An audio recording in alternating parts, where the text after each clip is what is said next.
Good morning, everyone, and welcome to this webinar today.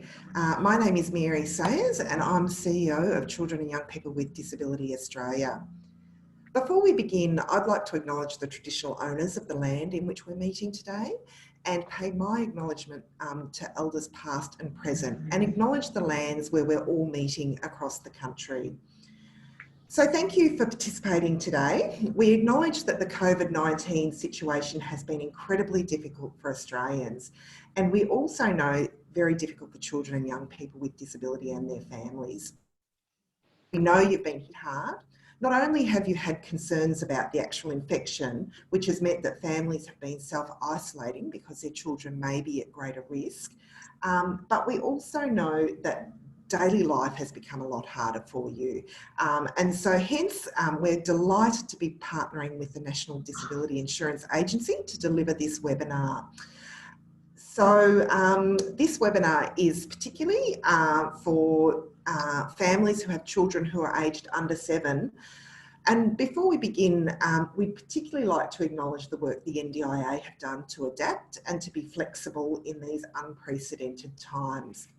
We look forward to hearing from both Martin, the CEO, and Luke, who's the General Manager of Partner and Contact Centre. But before we begin, I'd like to start with some housekeeping. First, check your audio settings at the bottom of the screen and make sure your speakers are working well. You will note that we have Auslan interpreters, which you'll be able to see on the screen along with the speaker. This session will have closed captions and they'll be visible at the bottom of your screen, but if for some reason you cannot see them, click the CC button at the bottom of your screen to access the captions. This session will also be recorded and available on our website in case you want to go back and check and listen again. So in terms of what we're covering today, thank you for sharing your questions with us when you registered. We've compiled a list of the top 10 questions that we've heard. We may not get to all 10 during the webinar, hopefully we will. And you also may have new questions. So there is a Q&A function at the bottom of the screen that you can submit your questions. We'll be able to respond to some of the questions through the Q&A window, but for the remaining questions, we'll endeavour to collate the answers and publish on the CYDA website. And in relation to individual or specific circumstance-based questions, we ask that if you're happy for us to take your details through the Q&A, we'll then follow them up afterwards, but we won't be able to cover those today. And so finally, just please be patient with your questions as we'll try to get through as many as we can. If for any chance we drop out today, stay on the line and we'll be reconnected. Be patient with us. We hope that won't happen, but just in case, stay on the line. So it's now my great pleasure to introduce Martin Hoffman, who is the CEO of the National Disability Insurance Agency. Martin began in November and has had a long and distinguished career. He's been working on the Services Australia Task Force with Minister Stuart Robert more recently, and he's also been Secretary of the New South Wales Department of Finance and Services and Innovation for 4 years. He's been a Deputy Secretary in the Commonwealth Department of Industry and Science, but he's also, before entering the public service, had a long early career in consulting and banking, both in Australia and overseas. And it's been an absolute delight to work with Martin since he started. So now I'd like to hand over to Martin to give us an introduction. Okay, well, Mary, thank you very much for that introduction, and good morning to everybody. Of course, we're all in this strange new world now, so I'm sitting at my desk and speaking to a screen and hoping that there are people there magically on the other side of the screen. For those of a certain age, it's sort of a bit like play school through the looking glass, but I can see Mary, but I can't see any other names that are out there. But look, it is a great pleasure and honour to speak with people, speak with you all today, because you really are the parents who are caring for children with disability. And I just want to start by acknowledging, my complete respect and admiration for everything that you do day in, day out. Obviously, I'm a parent myself. One of my children had very severe health issues rather than disability, and so severe that she actually passed away age 17.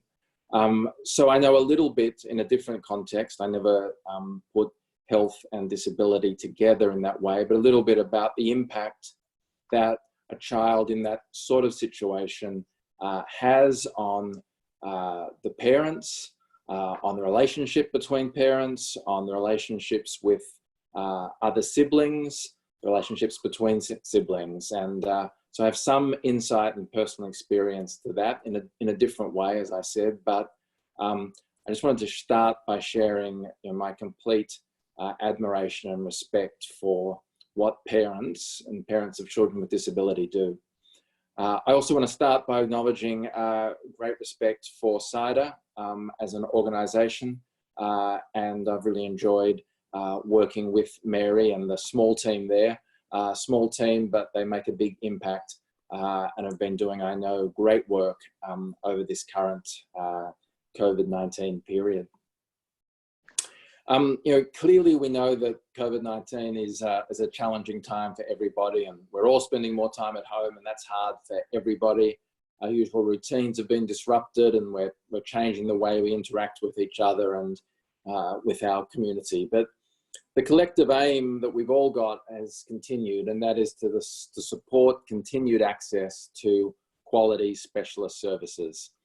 And of course, if we can maintain these supports now, then when physical distancing is relaxed, and it seems like we might be getting closer to some relaxation, then families can move forward and focus on their child's development through the continuation of those quality early childhood intervention services.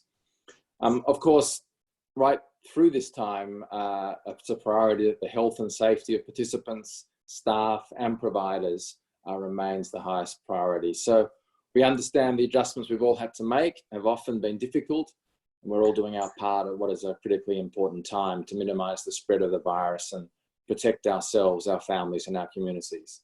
And I appreciate, of course, that for some of you, fear or anxiety about the virus and potentially its impact on children with compromised health is an added concern as well.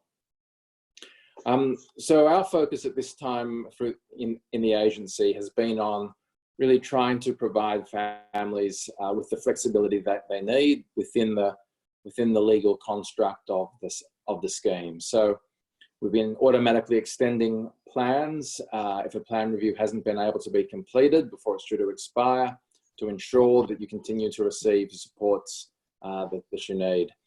12 months continues to be the usual plan duration recommended for children under the age of 7 due to their rapidly changing development needs. But we've also implemented a range of other initiatives, including the ability for families to use their plans and budgets flexibly, ability to quickly access additional disability-related support through a change of circumstances, light touch plan review. My colleagues might speak more about that later. And establishing special teams of planners available to help make urgent changes to plans and a dedicated call line through the call centre to that team. We've obviously shifted face-to-face planning to telephone meetings in response to those physical distancing requirements. And there's been a big change in the way our society is working overall, with a much greater use of technology for therapy and to maintain social connections, just like we're trying to do today. And early childhood professionals and services have been willing and active adopters of that technology to deliver specialist supports for children. And we've seen telepractice and telehealth encouraging the use of capacity building practices like coaching, which are best practice approaches. Working with the provider, parents and carers can problem solve together, find solutions which are practical and effective in a child's everyday routine. That sort of telepractice or telehealth can include video conferencing, emails, text, telephone calls, group chats, sending videos or photos. And it's really been quite remarkable how quickly, obviously, business have adopted to working in a new way, but remarkable how the best providers and therapists have really adopted these new approaches much more quickly than we could have imagined without the impetus of the pandemic. We've tried to support this increased use of telepractice by amending flexible use of planned funding, including the ability to purchase low-cost assistive technology under $1,500 to help participants maintain supports and therapies. This approach acknowledges that many face-to-face services are being suspended due to physical distancing regulations, and capacity building supports cannot be delivered face-to-face, and those which can't be delivered face-to-face are being delivered online. So this is a time-limited change which will be in place until September 2020 and will be reviewed in July 2020 and in September again. It's always hard for us to be frank about it, to get the balance right between funded supports and supports which are seen as ordinary living costs that people with or without disability may use. And I know that can be a contentious and difficult area, and I just wanted to sort of acknowledge it up front and not hide away from it. You know, it can be an area of agreement or disagreement, but we hope with the way this policy works now that we've got the balance right in that respect, at least for this difficult period, and we'll, as I said, look at it again in July and September. If we think about school-age children, and of course this is the webinar for the 0 to 6, but at the top end of that age group, children may well be starting school or in their first or second year of school. We know that the use of online platforms and technology to access supports has been, for some, has been suitable or even a welcome transition. But we also know that the coronavirus has meant everyone has had to make significant adjustments, and there can be a feeling of disconnection or feeling overwhelmed. And it's important to us that participants continue to remain supported and connected during this time. We know that for some children and their families, remote learning from home has been really difficult.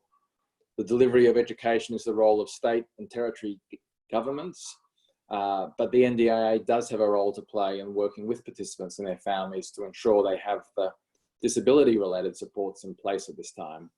So children and young people with disability may require additional supports to continue learning outside their normal school routine. We want to reassure everyone that we, together with all governments, recognise the importance of education and are committed to supporting the continuity of participants' learning through the response to COVID-19. So while the Australian Health Protection Principal Committee, the AHPPC, that's the one that Brendan Murphy, the Chief Medical Officer you may have seen on TV, chairs, while that committee has not recommended the closure of schools at this time, we understand that decisions regarding closure of schools may have been made by the relevant education authorities, that is state and territory governments, for government schools, and then individual independent schools or school networks such as the Catholic Schools Association. And then of course, parents and guardians of NDIS participants may choose to keep their children at home even when schools are open to participate in distance and online learning. So for many parents, we know this means juggling supporting children through remote learning while managing work and other responsibilities. Education systems continue to be responsible for inclusive education supports, such as resources and training for teachers, aides and equipment to make education accessible. And that's really not the role of the NDIS. They also continue to be responsible for day-to-day supervision and support of students who are at school, including behavioural support. So we encourage parents to talk to their school and teachers about the kinds of supports and resources they might need to participate in learning at home, including any additional needs for learning from home for children with disability. We also encourage participants or their families and carers to purchase or rent disability-related essential supports that best meet their needs using the existing budget. Your NDIS funding can be used to pay for a number of services delivered in your home, such as self-care related to your child's disability, equipment and assistive technology and therapies, as well as social participation and capacity building supports delivered online that might, under normal circumstances, be delivered at school or in the home. As an example, while it's not the role of a support worker to provide education to a participant, if your child has funding for a support worker to provide in-home support, you can use those hours flexibly to better support your child's personal needs so they can continue to participate in educational activities set by the school.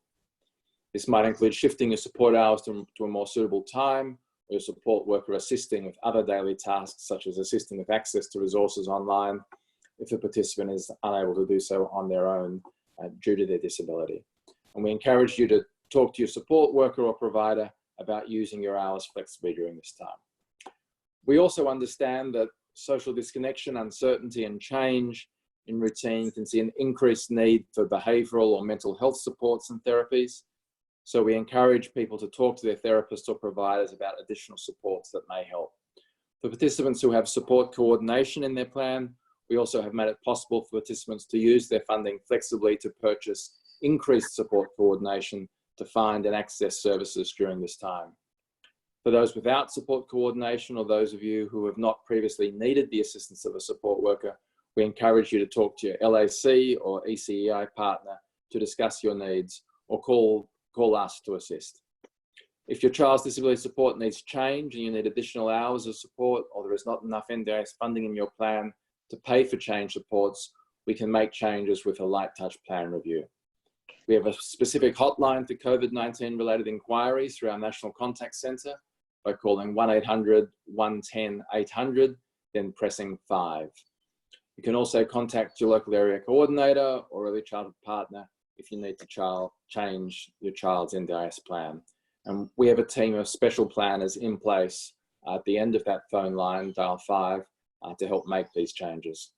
We're regularly updating our website with information for participants, and we encourage you to use this as an important resource for information relating to your NDIS supports during this time. We're really updating that very regularly, at least each week. So in a nutshell, we know it's tough, and as I said, respect for and admiration for all that you are doing and going through.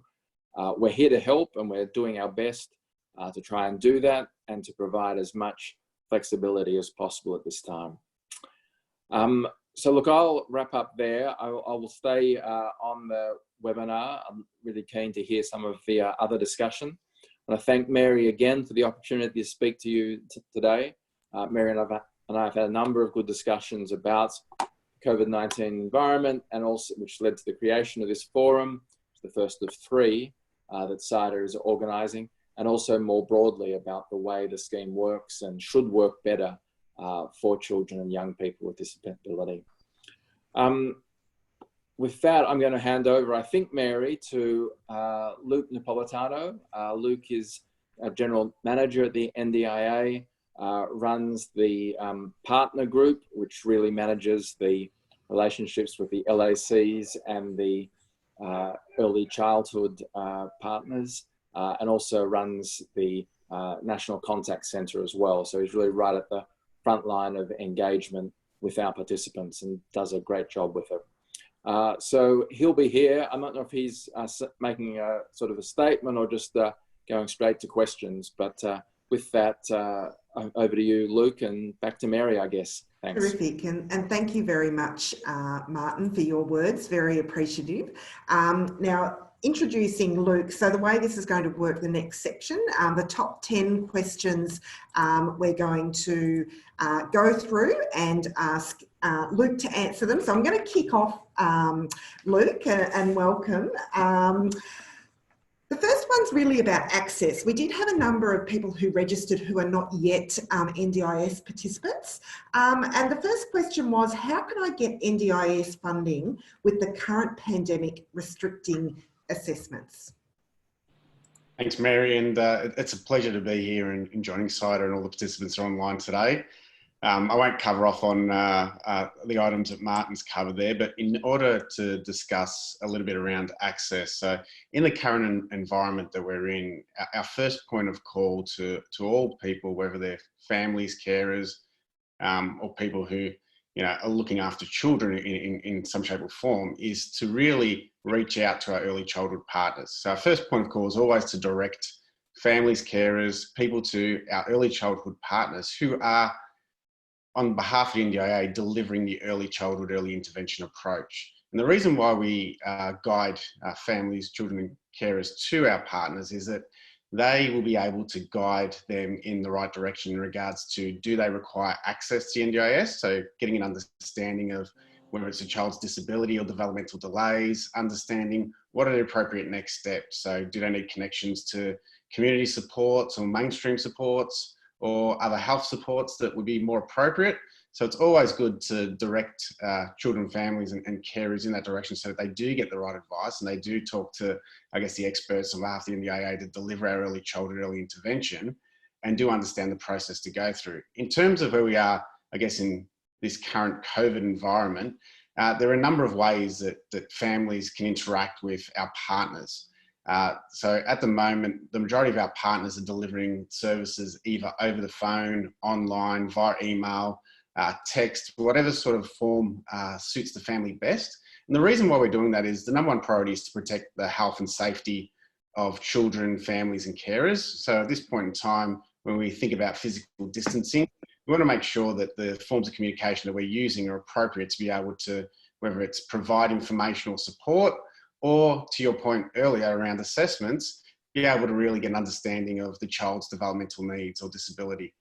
So our partners are well versed in being able to deliver those services.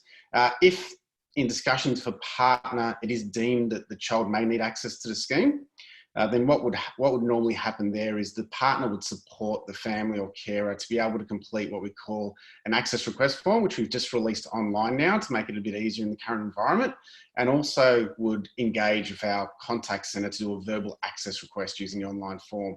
So they'd work together, they'd submit the form, and if the child was granted access and required funding through the NDIS for a plan, then what the partner would do would be making contact with that family or carer around starting to discuss the pre-planning steps and the plan the child might require.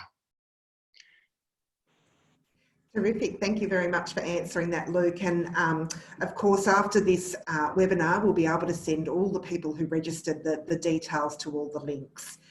The second question was really around the recent announcement around assistive technology, and perhaps if you could explain to the participants on the webinar, what do the changes to the flexible arrangements to low-cost assistive technology mean? Yeah, thanks, Mary. So at this point in time, I guess the one thing that's really top of mind for us is how do we ensure that people remain connected, and not only connected to supports they're receiving through plans, whether it be funded supports or therapies, but also remaining connected from a social and community aspect as well. And we've been listening to a lot of feedback from children, families, carers, the sector as well, around some of the changes that both providers and participants of the scheme have had to go through, and how they might want to choose to receive supports moving forward. And we do know early on in the first sort of few weeks of the pandemic, there was a little bit of a retraction, as I'd call it, from participants in the scheme. So real nervousness around provision of supports and how they'll be provided. And even from an online perspective, I think it took a couple of weeks probably for that to become a relevant piece of delivery in terms of therapeutical supports and online disability support. So we have seen that pick up quite a lot recently. And on the back of that, we decided to make some changes to our low-cost AT policy. And what the changes were is we decided to make some changes that enabled participants to be able to use their plans flexibly to purchase any low-cost AT that they require to receive those disability-related supports. So whether it be therapies or other online supports. And it's important to note that there are some restrictions to the way that policy has been constructed. So if a child or a family has the access to that technology already, so whether they have a smart device, an online device, or a different type of device that allows for that disability-related support to be provided, then we'd encourage them to continue to using that device rather than use your plan funding to purchase a device. In most situations, what we'd recommend is for the family to talk to their provider, or the carer to talk to the provider around what type of services are most relevant for delivering this type of environment? Do they need a specific advice, and what are recommendations in terms of what that looks like? And can they use other types of devices they might already have? We've been hearing some fantastic stories from providers and from early childhood partners around families being able to use existing technology such as phones to be able to stream to TVs and receive, online supports that way, receive information via email through, computers they may already have, or email capacity on phones to be able to get information, to be able to, be coached on some of the capacity building techniques they might be able to use in the home with their child. So we're starting to see a lot of changes, I guess, in the way that people receive and deliver supports. Some of those already existed, and I guess in this environment, we're seeing that more prevalent, but it's probably more relevant just to make sure people understand how to use their plans to purchase technology if they do. And if you're self-managed or plan managed, you'd be able to go to any provider to be able to access that technology, but you should be going to your provider first to make sure you get that letter and you go through whatever options may be available and ensure that you understand what specifications you need for that support to be provided. That also comes down to equipment that you may need as well. So there might be, depending on the situation, there might be a need to rent, buy, or look at other types of forms of acquiring equipment for a short period of time to be able to have that support in the home while you're receiving those services. Thanks very much, Luke. And I can see the questions are starting to roll in, which is fantastic. We will be holding off our online Q&A and if we have time at the end of the session. So keep your questions coming in and we'll endeavour to answer them either now or after the session. The next question, Luke, has been a really common one, and you touched on it before in terms of the move to flexible and remote therapy that's been away from face-to-face therapy. So we've heard from some families that they're finding online therapy is not working for their child, and they may need more sessions than they would if there had been face-to-face. So it's not fully translating. And the question really was, is the NDIS aware that the support budget may need to increase as therapy being delivered online is not the same as face-to-face therapy, and perhaps more sessions are required? Yeah. Thanks, Mary. In terms of that question, we're probably seeing two streams at the moment. So one is where people are seeing it as a bit of a welcome change from, I guess, clinical type therapy. So receiving therapy in the home via online supports and having carers and families, I guess, deeply engaged in understanding the therapy, understanding how they build their capacity to assist children post that therapy session. We're seeing that provide, I guess, some good outcomes in terms of a change more in line with, I guess, what we'd call best practice in the early intervention approach. But we are hearing, as well as what you're hearing around, the challenges of receiving online therapy as well, and what that might do in terms of progressing the development of the child against that therapy. There are a number of ways that I guess we can look at this as well. We would encourage the family or carer to speak to the provider around if that therapy or if that's online support is not meeting the needs, can be done differently or in order to be what it is delivering. So, do you go to short sessions rather than long sessions to try and make them short, sharp, and delivering the other aspects, I guess, you can look to as well is talking to your early childhood partner and really having a look at your plan. And is that plan meeting the needs of the current way that therapies and online being delivered? Terrific. So your advice, Luke, I don't know if we've dropped out there. Is the connection? Just wanted to double check. Can people hear me? Yes, we can. Okay, I might push on, Luke, if that's okay. But just to summarise, the first point of call is for people to go back to their early childhood, early intervention partner to double check what's needed and any changes. Is that correct? If they're finding that through discussing it with their provider, then they're not seeing any sort of changes that are delivering the supports in a different way that are meeting the outcomes, then yes, they can talk to the partner around the plan, the suitability of the plan. Does it need to be adjusted? Because there will be some cases where maybe additional support is required. And the partner would be well versed to talk to the family around what have they tried with the provider, what discussions have they had, do they need to have a change in their plan? So if that does come to the forefront in terms of what the needs are, then yes, definitely we would encourage talking to the early childhood coordinators and partners around that. Fantastic. And this next question is probably one of the most common ones that we're getting, which is, can families transfer funding from one line, i.e. core supports, to capacity building, or to and from consumables? So that's been a really common question around how they can switch funding between different lines, and then how do they go about doing that? So in regards to plans and flexibility, we are working on a longer term solution which allows you to use your plan more flexibly across, I guess, core and capacity supports and all supports within a plan.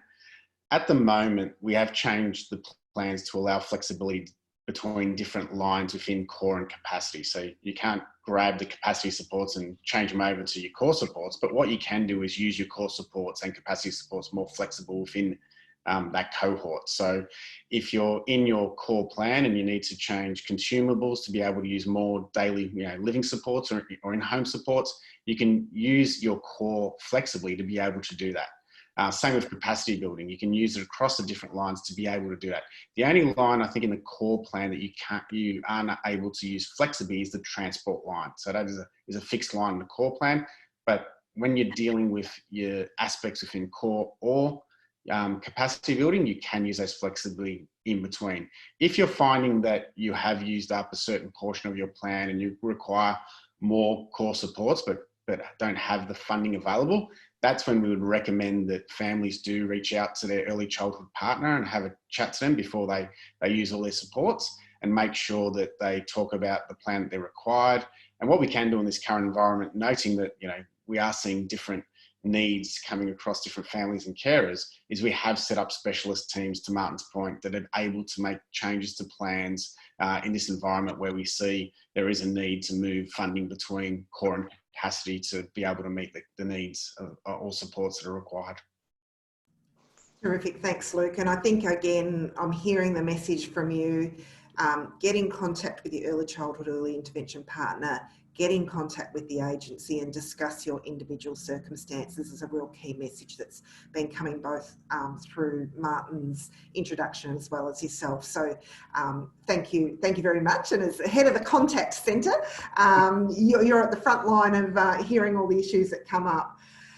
Martin did mention the issue around education, and it won't affect all of this, our audience, but certainly for children who are in preschool or for children who are in school or beginning school, this is a really difficult time as these settings are moving to remote learning or not open. Is there anything else you wanted to elaborate on following from what Martin said around how families can use their in-home supports if they didn't have in-home supports beforehand because they didn't need them at that time? What do they do, and how can families access core supports for school-aged children and young people? So if there's anything else that you wanted to add onto Martin's earlier feedback, and those questions are coming through the question line as well. Yeah, thanks, Mary.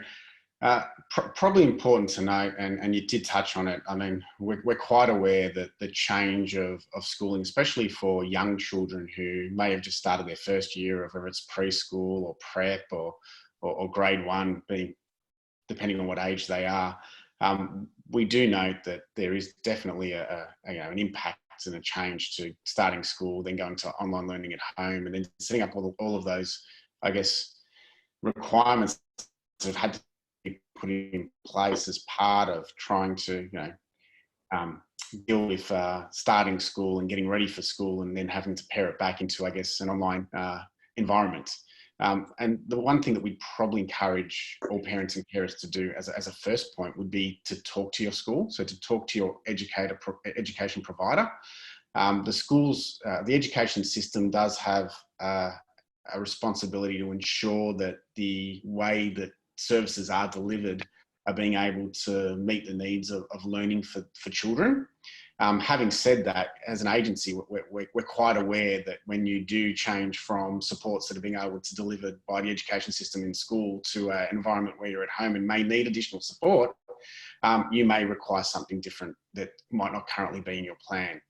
In that situation where you have discussed with the school, you've looked at the resources and assistance that can be provided, and you do have additional needs, given that you're looking at working from home, having online learning from home at the same time, and you do need additional support, we would really encourage you to reach out. If you don't have it in your plan, existing plan, to be able to use under that core function in your plan, we would strongly encourage people to reach out to their early childhood partners and discuss the ability to be able to use their plan more flexibly, or if they do require different items in their plan, how do they go about acquiring those items to be able to be used. Now, the one thing that we probably need to also be mindful of is, yes, support workers can be used to be able to assist children in day-to-day activities, but they can't replace the learning environment that a school or the resources that a school provides. So their role isn't to try and provide learning. Their role is to assist with aids, assist with that daily support that a child or a family or carer may need. So it's making sure that we understand those differences and how we work together, whether it's the education or disability sector, to be able to provide that.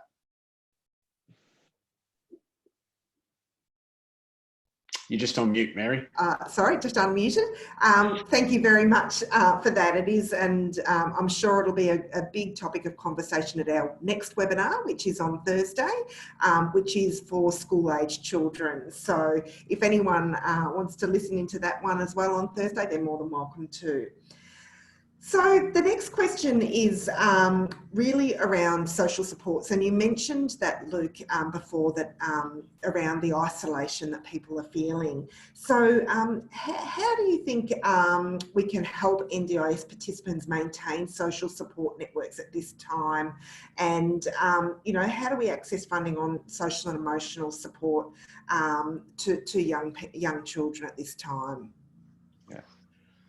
One of the, I guess, the most important things during this time, and I know you'd support this, Mary, is how we ensure that people remain connected and feel connected, and how we try and remove as much as possible that self-isolation that people can feel coming into environments such as COVID.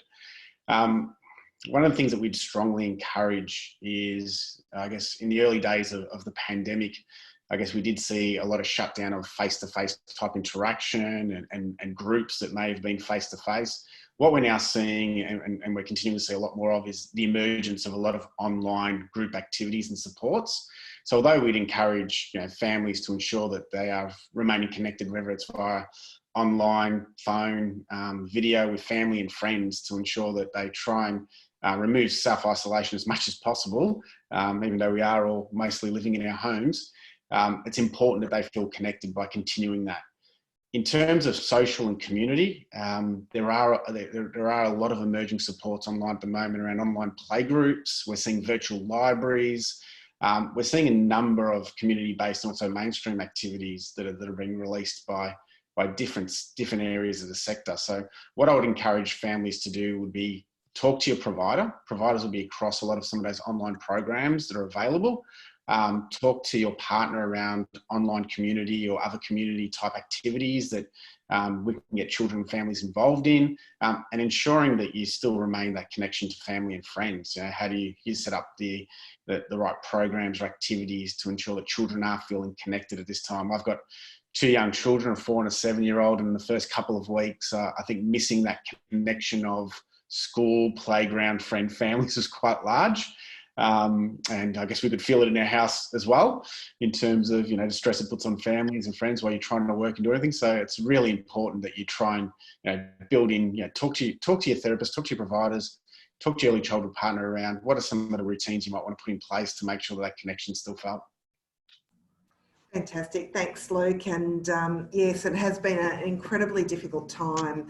And I guess that question also relates back to the use of assistive technology, and when families don't have access to the technology, things like iPads or other sort of equipment that can help them be connection. That is really what that is designed for, so that that children and their families can remain connected to their providers and participate in some of those other peer-to-peer activities that you spoke about earlier. I'm assuming that's correct? Definitely. And it's just making sure that, we assist families and carers being able to use their plan as flexibly as possible. And the changes to low cost AT policy were to ensure that we could do that in the right way, but make sure that we weren't duplicating other services that were being provided by education or other government agencies. So making sure we are supporting families in the right way. Terrific. And the next couple of questions go to the issue of reviews and then funding, but I'll start with reviews. How will reviews change because of the COVID-19 situation? The main change for reviews, Mary, probably at this point in time has more been a move away from face-to-face reviews, just understanding the number one priority around health and safety of participants, and also early childhood partners and planners in the agency. We've moved more to online delivery of plans, whether it be via video conference or by telephone, and even email to a certain degree, where we need to get information back and forth from a parent or a carer. That's probably been the number one move. In terms of plan reviews, the aim for the agency is to continue plan reviews as much as possible. And what I mean by that is we are still contacting families, carers, wanting to go through the normal review processes that we would normally do pre-COVID.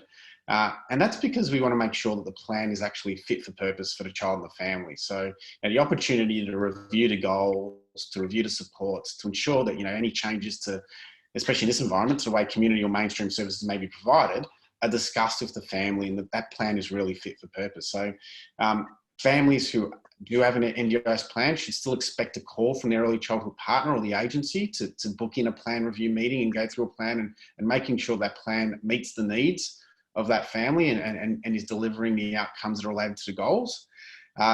If the family does not receive a call, so for some reason, if a plan isn't put in place before it's due to expire, we did put a change in our system which allows for that plan to automatically extend for another 12 months. So that means the core supports, the capacity building supports, they'll continue for another 12 months at the same rate as they were previously. What we will still be doing is ensuring that our partners and agency do contact that family to make sure that that plan's fit for purpose, and if they need to go through a plan review process. We also did put some streamlined measures in place as well. So where we have family or carers where the goals are still relevant, the supports are still relevant, and a quick light touch review is relevant, so just extending those supports for another 12 months, we do have a process in place where we can quickly do a plan review, making sure that those goals and the supports are relevant. So there's a number of processes we can use. Ideally, we'd love to do a full plan review where it's applicable, where child's or parents' needs are changing, or carers' needs. But if we can do a light touch review, we will do that as well if the supports and goals remain relevant. Terrific. Thanks very much for answering that one, Luke. And just a reminder to our participants online, don't forget to keep bringing your questions through. We've nearly come to the end of our formal questions, and then we'll be able to open it up to general Q&A. So, Luke, the next question relates to funding, and it's what happens when funds that can't be used because of the COVID-19 situation. So obviously, people aren't able to access as many of their usual supports that they may be accessing, particularly in the community. People who are on the line wanted to know, will they be disadvantaged if they can't utilise a large proportion of their funds because of COVID-19? Yeah. Thanks, Mary. Pete, I guess quick answer would be no. So no one is disadvantaged by how much they use their plan. They use their plan or don't use their plan. So what we generally find with people on their first plan is you generally find utilisation to be a little bit lower than your second or third plan.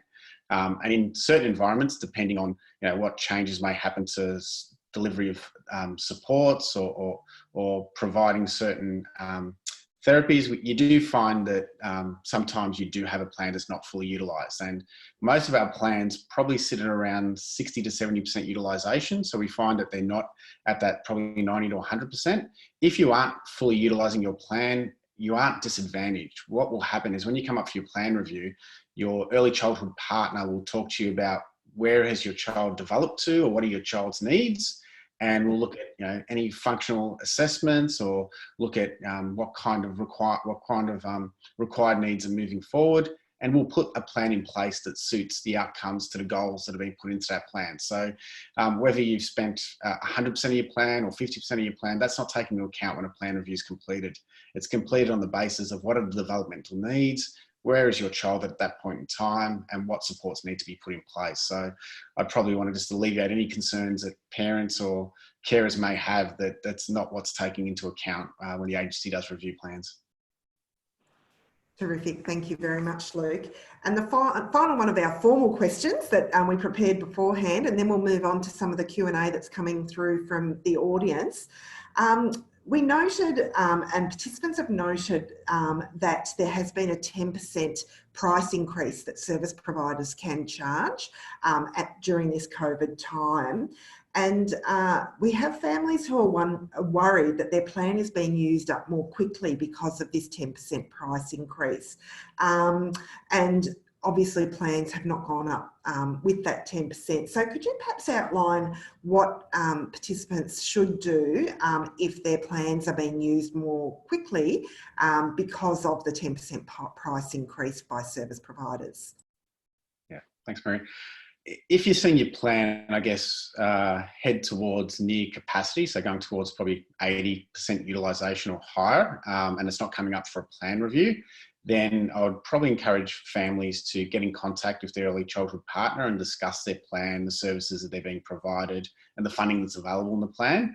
What we do see, Mary, is we don't see a high utilisation, especially in those first plans that I alluded to previously.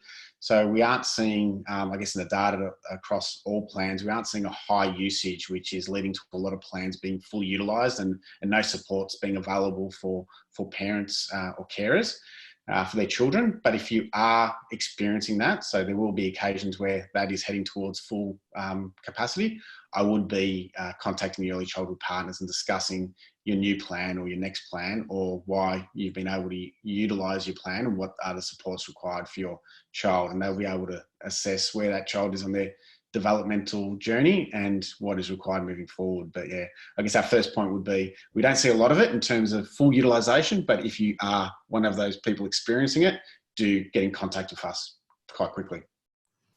Terrific. Thank you very much, Luke. And I'm now going to go to some of the audience questions. And it kind of goes back to our very first question, which was around access.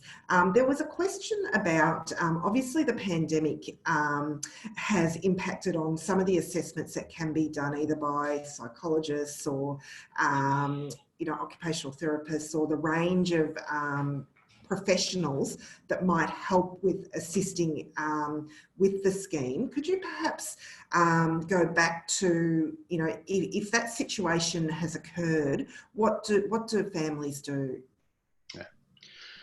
It's probably good to note at this point in time, Mary, we're not actually seeing a drop-off of the number of children on a weekly basis that are gaining access to the scheme. So I guess what's encouraging for us to see is, even during the current environment, we are seeing that parents and families are able to access the information they need and work with our partners to be able to gain access where it's required. Where there may be challenges in gaining information, what we'd strongly encourage is you to definitely reach out to your early childhood partner and discuss those. What's, I guess, important to note, especially for children under the age of 7, is that there is no requirement for a disability diagnosis to gain access to the scheme. So what a partner will work with a family or a carer about in terms of their child is understanding what their developmental needs are. And if there is developmental delay and they need to access the scheme, they'll work through with them around how they gain access and how they go through that access request. Depending on the developmental delay, they might also guide children or families back to community or other mainstream supports that might be more relevant. But in terms of gaining information, there's a number of assessments that our partners can work with families or carers through in order to understand, is that developmental delay or need requiring access to the scheme. So I wouldn't be stressing to parents that they need to go out and gain information. I'd tell them to go to their early childhood partner, work through them, and they'll be able to work with them in terms of the right assessments to be able to work out whether they need access to the scheme or not. Terrific, thank you. The next question that's come up from our audience was around the change to the 10-day notice period for cancellations. So the question was, are service providers allowed to request for a 10-day notice from a carer if a child is sick, or do they still charge full fees? So I guess this comes to knowing that particularly young children can get sick and pick up lots of bugs, not just COVID, but a whole range of other issues. That need for the 10-day notice period, or they'll be charged full fees, and what flexibility there is around that. Yeah. I think it's probably important to note, and I know it does impact the plan and plan values. The reason why that was introduced was the need for us to ensure that we're supporting providers through, I guess, the changes that have happened due to COVID and, I guess, a large number of cancellations, which we were seeing in, I guess, the first couple of weeks, which now have subsided to a certain degree. And in order to support providers to be able to ensure that they are able to remain sustainable, we did increase the number of days for a cancellation fee to still be paid. If families are concerned around fees that have been charged for cancellation due to some of the items that you've mentioned, Mary, around a child being sick or unable to attend, and their plan is getting close to full utilisation, then I would encourage them to reach out to their early childhood partner to see if they do need a plan review or changes to supports in their plan. What we are finding is the plans aren't being fully utilised. So if their plan is still quite low in terms of its utilisation, I wouldn't look to make any changes right now. I'll just continue to use that plan as flexibly as they can until such time as they do require it. I don't believe, I can check, but I don't believe there are any exceptions to the 10-day rule. I think it's just a flat 10-day rule, and that if a appointment needs to be cancelled, the provider can charge. But we'd also encourage parents to talk to the provider around, if you need to move the date and not charge the fee, providers can make that call as well. Terrific, and thank you for that. Are you anticipating that may change once the COVID-19 situation has subsided and that it goes back to its previous cancellation policy? Yeah, that's correct, Mary. So a lot of the changes that we've made to our policies are temporary. So we've noted in a lot of communication that's gone out that there are 6-month policy change at this point in time, and will be reviewed. Most of them, I think, will be June and July, and a lot of them do expire around September and October. So these are short-term changes that have been put in place to not only support parents and families, but also to support the providers who are delivering the service as well. So depending on the change that has been put in place, a bit similar to low-cost AT changes, it's a short-term broadening of our policy to allow parents to be able to acquire that technology if they need it. But as we start to look at, I guess, the recovery phase and what that does look like, and that's a lot of work that we are currently doing and need to continue to do. We need to assess how long do these policies need to be in place, are there further changes that are required, and what does, I guess, supports look like for the broader sector as we start to get through into recovery. Thanks very much, Luke. And there was a clarifying question that was also asked, which was covered much earlier in the webinar, was should parents contact their ECEI partner if a light plan touch review is needed, or should they just call the phone line you mentioned directly? Yeah. So if you've got an existing plan, you should be expecting a call from your early childhood partner at least a month before the expiry of the plan to start discussing your new plan. So, do you need a new plan? I guess this is probably the first discussion. So your discussion will be around your child's progression, where they are, and does a new plan need to be put in place? So if you haven't received that call, then I would definitely be reaching out to your early childhood partner. If you are unable to reach your early childhood partner, then definitely you can reach out to the National Contact Centre, which is the 1800 800 110 number. They'll be able to guide you as well. And I guess our fallback position is if your plan did expire and it was in progress or you hadn't received contact, then it would be automatically extended for 12 months whilst an early childhood partner was working through the plan review with you. Thanks very much, Luke. And one of the questions that has come up, which changes track, which goes back to the COVID virus itself, is around access to personal protective equipment, PPE. And can you give us an update on PPE as far as the NDIS is concerned? Yeah, so we take a lot of our direction from the Department of Health when it comes to PPE, or personal protective equipment. And we refer to the NDIS Quality and Safeguards Commission when it comes to providers and the use of PPE. If parents who are self-managed are feeling that they need access to PPE, there is the national supply of PPE that they can look to try and access. Providers are, I guess, using PPE where they see that it is relevant, depending on, I guess, we spoke about earlier, children who may have needs that require providers to, use PPE equipment. So what I would encourage any families that do have concerns is to talk to their providers around the use of PPE equipment. And if they need to access it, looking at how they do access the national stockpile. Terrific, and certainly has been one of a huge concern around the country, I know, for many sectors. We've probably got time only for one or two more questions before we close off. One of the questions that's come through from participants is around the return to school and the access to the department issued transport program and whether they can use some of their core supports to provide travel until, such as a support worker, to provide travel until the virus settles down. And happy if that's one that you need to take on notice as well. It might be, Mary, so we probably just need to understand the education department's role in that, if they are providing resources to be able to assist with that. But if there is a need that's above, I guess, what was normally provided before we went into this environment where a child will need additional support, it's one where I'd encourage families to talk to their early childhood partner around that. But I'd also encourage them, first of all, to talk to the school around how the school is being able to support children, being able to access learning, whether it be via transport and what supports they're providing.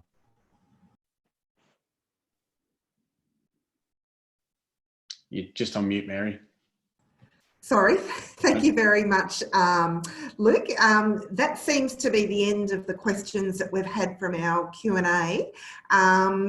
I would like to use this opportunity to thank both yourself, Luke, and if I had to summarise the key message that I've received from yours and Martin's is just reach out and contact the agency if people are concerned. Contact your early childhood, early intervention partner as a first point of call, and then if they're not getting the answers that they need.